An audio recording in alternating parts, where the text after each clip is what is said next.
बार की बात है, किसी गांव में एक किसान रहता था।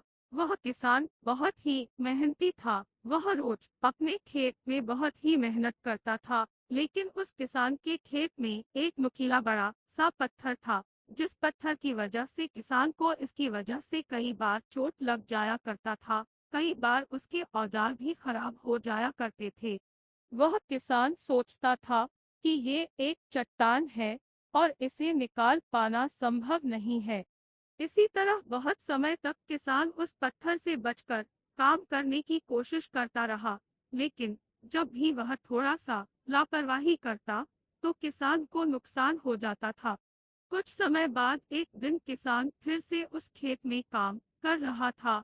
एक दिन वह अपने खेत में हल चला रहा था, तभी उस पत्थर की वजह से उसके हल की नोक टूट। किसान और नुकीला पत्थर की कहानी। किसान और नुकीला। अपने टूटे हल को देखकर किसान को काफी गुस्सा आ गया।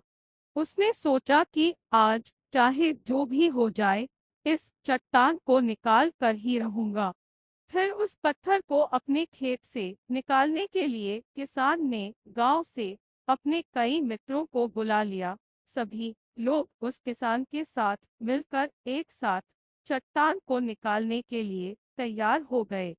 फिर क्या था, किसान के दोस्तों और किसान ने जैसे ही उस पत्थर पर 2-3 बार फावड़ा मारा, वह पत्थर बाहर निकल गया। ये देखकर सभी हैरान हो गए।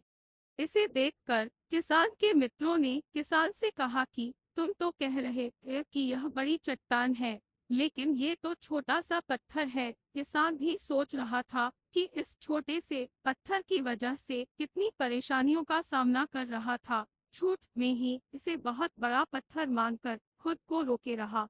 वह चाहता तो इसे पहले ही अपने दम पर अकेले ही निकाल सकता था। इस तरह अब किसान उस पत्थर की परेशानी से हमेशा के लिए दूर हो चुका था। घमंडी कौवा की हिंदी कहानी। घमंडी बाज और चूहे की कहानी। चालाक बंदर और दो बिल्लियों की कहानी। चिड़िया की कहानी। अपना काम स्वयं करे। चुड़ैल की कहानी। कहानी से सीख कर रहती। इस कहानी से हमें यही सीख मिलती है कि कभी-कभी हमारे जीवन में समस्या छोटी सी होती है, लेकिन हम अपने विचारों में उसे बहुत बड़ा मान लेते हैं और उससे बचने की कोशिश करते रहते हैं। उसको दूर करने के बजाय उससे खुद को कमजोर मान लेते हैं। इसीलिए हमारे जीवन में चाहे कैसी भी कोई क्यों न समस्या हो, हमें ऐसे किसी भी समस्या से दूर नहीं भागना नहीं चाहिए, बल्कि हमें उस समस्या का सामना करना चाहिए तभी, और हमें उस समस्या के जड़ तक जाना चाहिए। जब समस्या को अच्छे से जान लेते हैं, तो निश्चित ही उस समस्या को खुद से जल्दी से जल्द हल भी कर सकते हैं।